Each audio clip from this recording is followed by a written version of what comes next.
Ladies and gentlemen, please welcome the Commander, United States Forces Japan, Lieutenant General Jerry Martinez, and the Commander, Yokota Air Base, Colonel Bull Moss. Good afternoon, Yokota. Today is a great day in Japan. We have a hangar filled with the many soldiers, sailors, Marines, airmen, Coast Guardsmen, and civilians who stand firm in our alliance with the great country of Japan. We have America's incredibly sophisticated and lethal fighter aircraft, the F-35, proudly displayed and always ready to answer our nation's call. We have hundreds of Kokojitai, our Japanese Air Self-Defense Force partners, standing side by side with our U.S. forces.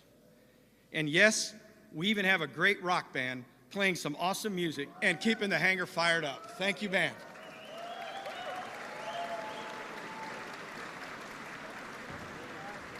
But what truly makes this a great day is the incredible honor and privilege we have to welcome the Vice President and Second Lady of the United States to Yokota Air Base. Yeah, absolutely, you bet. To both of them, we give a heartfelt konnichiwa and welcome to Japan. While in Tokyo, they have witnessed firsthand the amazing alliance between the United States and Japan. We stand as a team, ready to address any challenge and to ensure security in the Pacific region.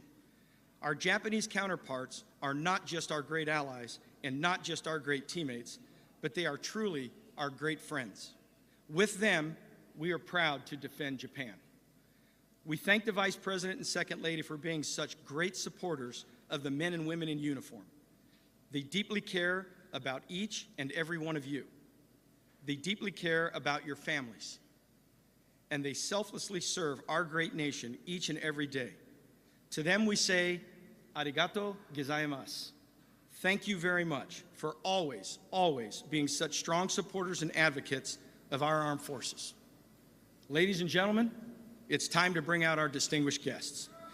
Colonel Bull Moss, Commander of Yokota Air Base, will you please bring out our guests? Be my privilege, sir. Samurai warriors! Let's give a warm Yokota welcome to our distinguished guests. Ladies and gentlemen, the Vice President and Second Lady of the United States.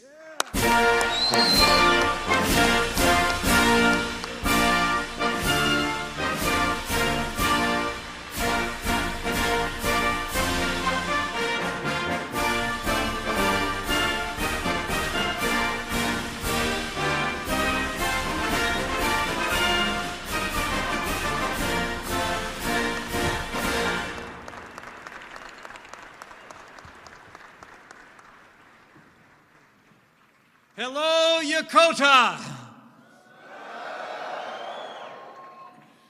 Thank you, General Martinez, Ambassador Haggerty, Minister Sato, General Maihara, General Nicholson, Admiral Sawyer, and to all the brave men and women of Japan Self-Defense Forces. Thank you for that warm welcome. Thank you to all that you do here at Yokota Air Base, and to the men and women in the uniform of the United States of America. Thank you for being the cornerstone of the Pacific.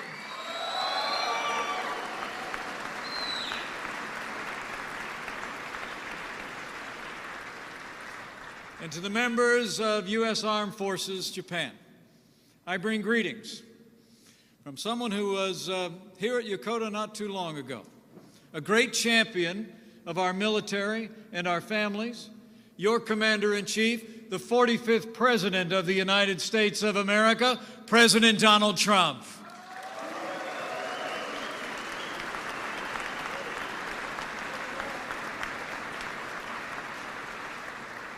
You know, when the President was here just a few months ago, he spoke words that really bear repeating today.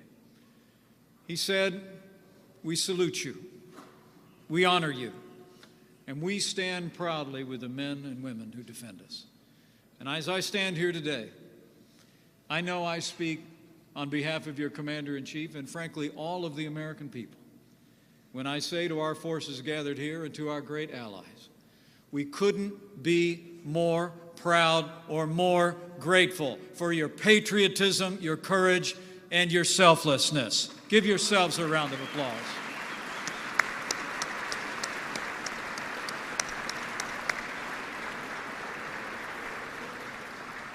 Each day you prove that there's no force on earth more powerful than the courage and conviction of free men and women. You are from the rest of us, but you are the best of us, heroes all. And your service in this place, in the cause of freedom, speaks louder than anything that I could say today. As the old book says, you did not love your lives so much as to shrink from this calling. And here you are, the Americans among you so far away from home, because the United States and Japan are bound together by a time-honored alliance, by an abiding oath of friendship, and we are bound together by an unshakable commitment to freedom.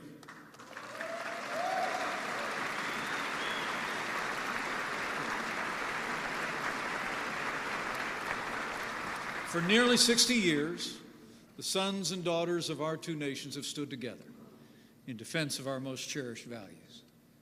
To this day, our alliance is the cornerstone of peace, prosperity, and freedom in the Indo-Pacific. And as Prime Minister Abe and I agreed just yesterday, the bond between the United States and Japan has never been stronger than it is today.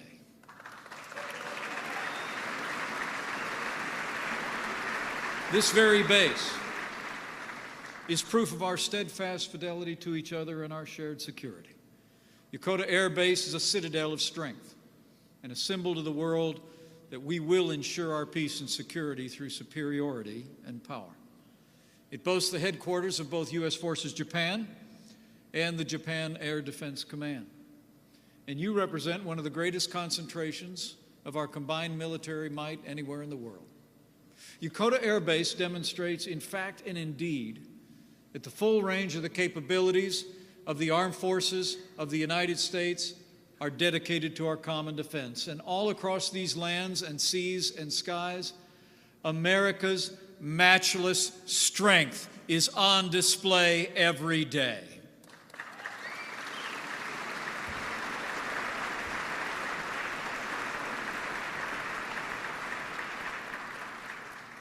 Today, more than 50,000 members of our armed forces stand shoulder to shoulder with our brothers and sisters in arms from Japan.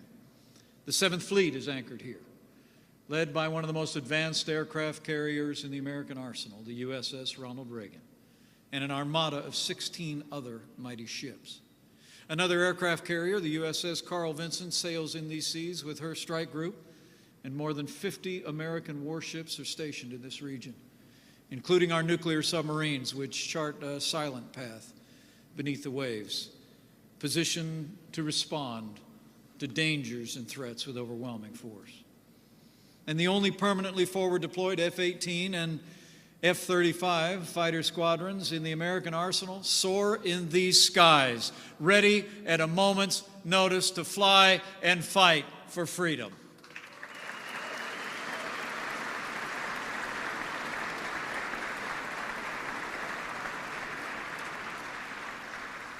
To see this sight today is deeply inspiring to me. You are, in every sense, the embodiment of American strength, unbeatable by anyone, anywhere, anytime. And every day that strength grows. Because in just the past year, I'm pleased to report to my fellow Americans, the United States has taken decisive action to make the strongest military in the history of the world stronger still.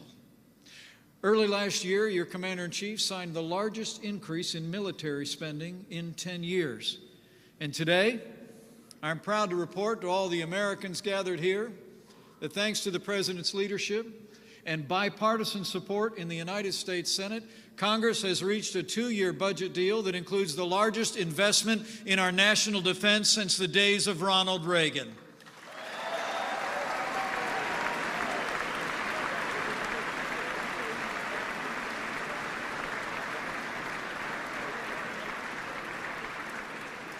An $80 billion increase in our national defense, including the largest pay increase for military members in 8 years.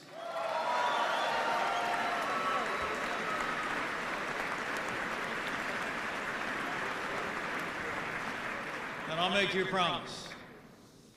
Under that commander-in-chief you saw here at Yokota 3 months ago, we're going to continue to rebuild our military. We're going to restore the arsenal of democracy, and we will once again give our soldiers, sailors, airmen, Marines, and Coast Guard the resources and training you need to accomplish your mission and come home safe. That's our solemn promise to each of you and your families.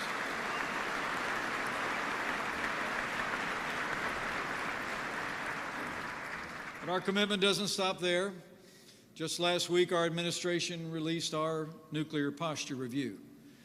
As we modernize our nuclear arsenal, you can be confident we'll make our strategy more flexible, tailored to the threats that we face today. And we will have the nuclear might to deter any strategic attack on our nation, our people, or our allies around the world.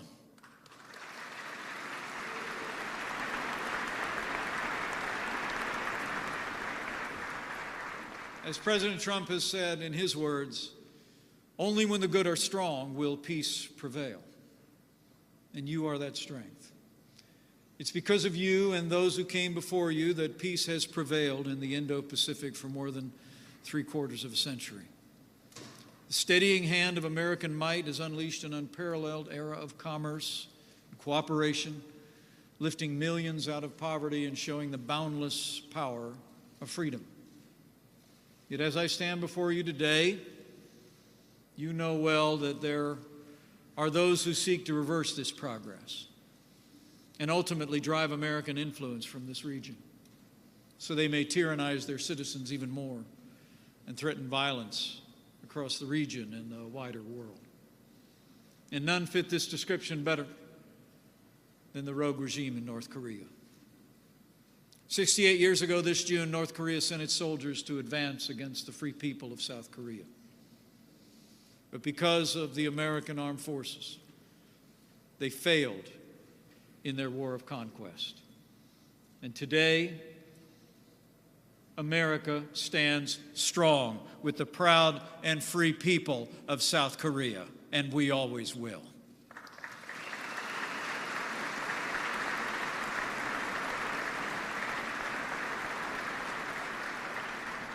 But since that time, decades ago, the despots in Pyongyang have subjugated their own people, forcing them to live in what President Trump recently called a prison state. That regime has squandered the dreams of their good people, squelching freedom, squeezing the very life out of one generation and another. As we speak, an estimated 100,000 North Korean citizens labor in modern-day gulags. Those who dare raise their voices in dissent are imprisoned, tortured, and even murdered. Their children and grandchildren routinely punished for their family's sins against the state. And while the regime's leaders in Pyongyang have prospered, the average North Korean toils in poverty and want. In the 1990s alone, more than 1 million North Koreans perished from starvation and deprivation. To this day, 70% of the entire nation, some 18 million people, need food aid to survive day to day. Most tragically, nearly 3 out of every 10 North Korean children under the age of 5 have been physically stunted by malnourishment, and they will bear that mark of deprivation for the rest of their lives. The truth is, though, North Koreans' tyrants have never been content to merely subjugate their own people. As you know well here at Yokota, they still harbor the dream of conquering their neighbors to the south. In recent years, North Korea has threatened Japan, the United States, and our allies across this region. In the pursuit of their ends, North Korea has long supported international terrorism. For the past 2 decades, it's devoted essentially every available resource as well to the development of nuclear weapons and ballistic missiles. The American people, the people of Japan, and freedom-loving people across the wider world long for the day when peace and prosperity replace Pyongyang's belligerence and brutality. Together with our allies and partners, we will continue to strive to peacefully dismantle North Korea's nuclear program and alleviate the suffering of its people.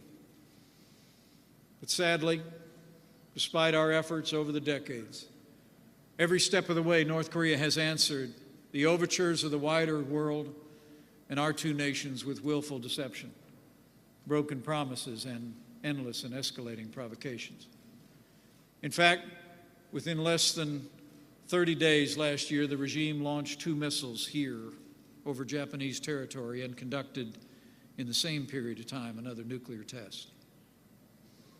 North Korea's continued threats have stirred the United States of America to act, and we will continue to act with vigilance and resolve as our lodestar.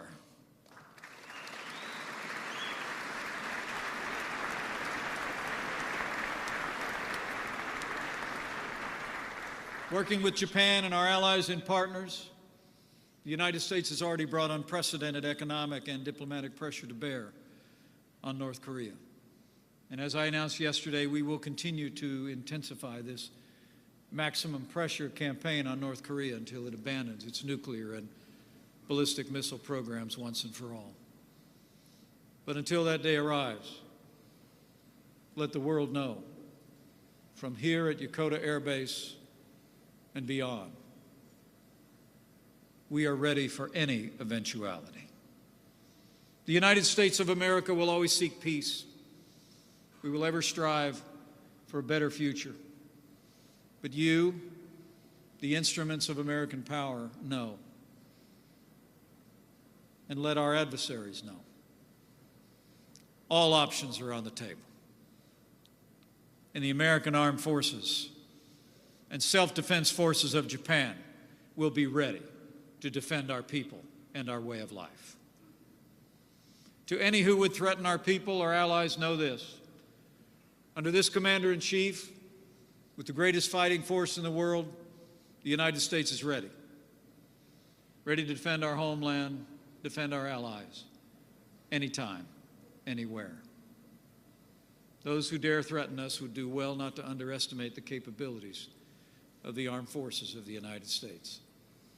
Our military power is unparalleled. Our strength of arms is unsurpassed. And you know, and I know, our forces are ready and our nation is resolved.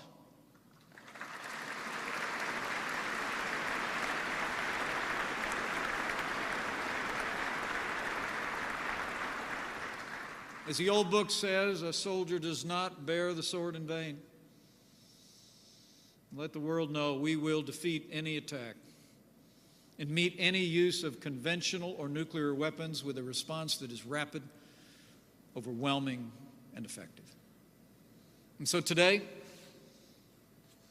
on behalf of your Commander-in-Chief, I urge you, be vigilant, mind your mission, look after one another, and know that the American people and the people of Japan are counting on you, each and every one of you, every hour, every day. You know, as I look out across this hangar, I see men and women, American and Japanese, who've answered the call to put on the uniform, to protect our families and preserve our freedom.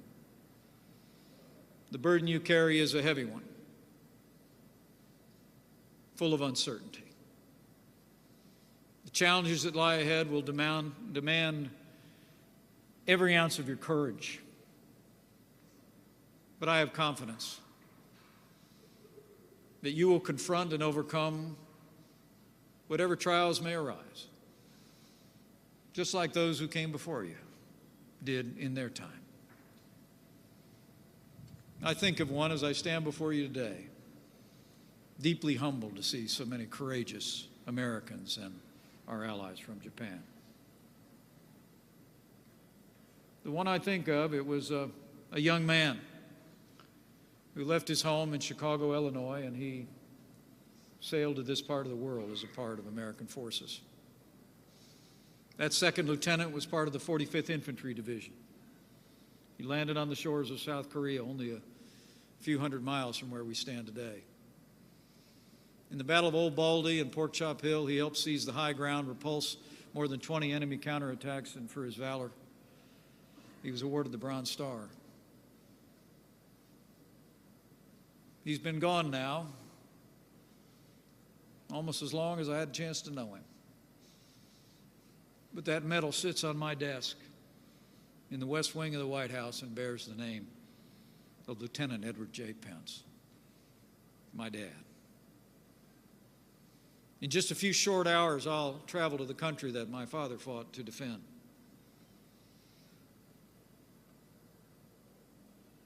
I stand before all of you today who are part of that long line of men and women who sacrificed so much to advance freedom in the Indo-Pacific. I have a heart full of gratitude. When I go to South Korea, I'll pay tribute to him, to all of his brothers and sisters in arms, many of whom gave the last full measure of devotion in that war and in times that have passed since. But rest assured that I'll also have a heart filled with gratitude to all of you.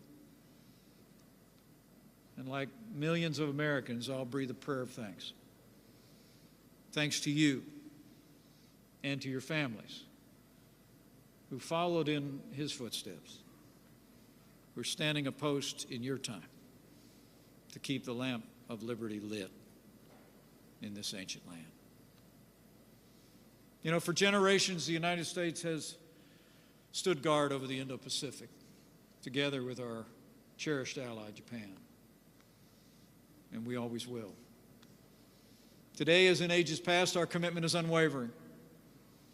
Your courage is inspiring, and the spirit of our peoples is unconquerable.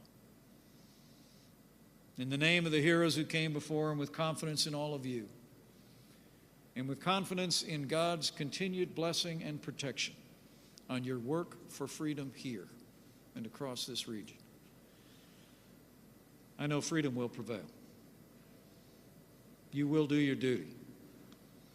We will protect our peoples. We will defend our freedom. And together, we will forge a future of security, prosperity, and peace for both of our nations for generations to come. Thank you. God bless you. God bless all who wear the uniform of the United States and Japan. And God bless those United States of America. Thank you.